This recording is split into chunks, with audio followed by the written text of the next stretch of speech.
Nous avons donc été ensevelis avec le Christ par le baptême dans la mort, afin que comme le Christ est ressuscité des morts, nous vivions nous aussi une vie nouvelle. Le baptême, c'est être enseveli et plongé dans la mort pour nous relever. Pour nous relever. Le baptême, c'est une descente et une remontée. Et c'est important de poser des gestes signifiants selon l'adage en latin cette fois-ci, lex orandi, lex credendi. Retenez ces mots en latin et en grec, comme ça vous pourrez les placer dans la conversation à l'épicerie de Fontenay ou de Pressocourt cette semaine. Tu vois, Hervé, que je ne m'améliore pas avec les années. La puissance des symboles réels dans la liturgie. Vivre le baptême par plongeon pour signifier le passage à travers la mort vers la vie. Nous sommes déjà ressuscités. Et donc voilà la deuxième proposition que je vous fais. Vivre notre baptême selon une spiritualité du plongeon, de l'immersion trinitaire. Au nom du Père et du Fils et du Saint-Esprit. Descendre, comme dans certaines piscines qui se trouvent notamment dans des églises nouvelles, descendre, nous dévêtir, être plongé 3 fois et remonter, nous tourner vers le soleil levant, proclamer notre foi, revêtir le vêtement blanc, recevoir la lumière. Voilà la spiritualité chrétienne en son cœur. Descendre et remonter, baptiser. Parce que si le Christ n'est pas ressuscité, n'est pas relevé d'entre les morts, notre prédication est vide, vide est notre foi. Encore le premier chapitre, le chapitre 15 de la première épître aux Corinthiens. La résurrection, c'est le petit point central de notre foi. C'est comme une roue. Si vous enlevez le petit point central, la roue tourne à vide. Pour les cyclistes qui font Paris-Roubaix et qui vivent l'enfer des pavés, comme dimanche passé.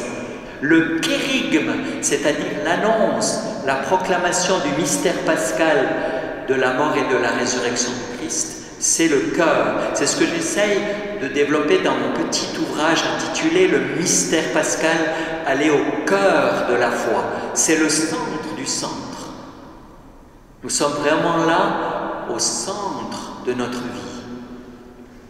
Kérygme, kérito en grec, annoncer. Et nous sommes invités à proclamer cette bonne nouvelle face au monde. Nous lever, troisième proposition, c'est donc aller au cœur de la foi. C'est d'ailleurs ce que les évêques français proposaient comme démarche catéchétique centrée sur la veillée pascale. Aller au cœur de la foi. Ce que nous vivrons samedi soir, c'est le résumé de toute notre vie. C'est la matrice de notre existence. Il y a une urgence kérygmatique. Il y a l'urgence écologique, il y a l'urgence kérygmatique. Aller au centre.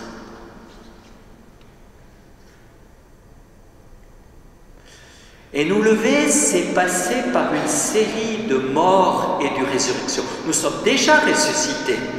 Regardez voir cette assemblée ce soir. C'est magnifique. Mais ce n'est pas encore fait. Notre monde est encore marqué par les maladies. Notre corps est marqué par la souffrance. Et notre vie, c'est une succession de petites morts. Oui. Vous sentez votre mal au genou, hein? mal à la hanche, peut-être. Effectivement, nous ne gambadons plus comme des cabris, comme quand nous avions 20 ans de moins. Notre vie, déjà l'embryon, pour passer à l'état d'enfant, à l'air libre, l'enfant qui devient adolescent. Si vous êtes filmé, donnez l'impression que vous êtes intéressé, vous voyez. Juste pendant le temps que vous êtes filmé, l'enfant meurt à son innocence pour devenir adolescent, le célibataire, quand il se marie, meurt à son bien-être de solitude pour entrer dans la joie du couple. Lorsque des époux deviennent parents, quel changement, quel bouleversement! Une petite mort, on ne peut plus faire les voyages aux Maldives et au Zimbabwe comme autrefois, quand il y a 3 enfants, même quand il y en a 2. Quand on prend la retraite, quel changement, quelle mort à son activité professionnelle, mais quelle nouveauté!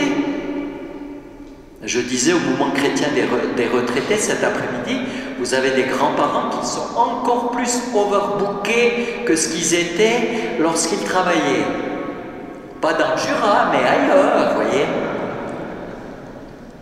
Une succession de morts. Vous voyez, le mystère pascal, passer, descendre pour nous relever et renaître, c'est le modèle de notre vie.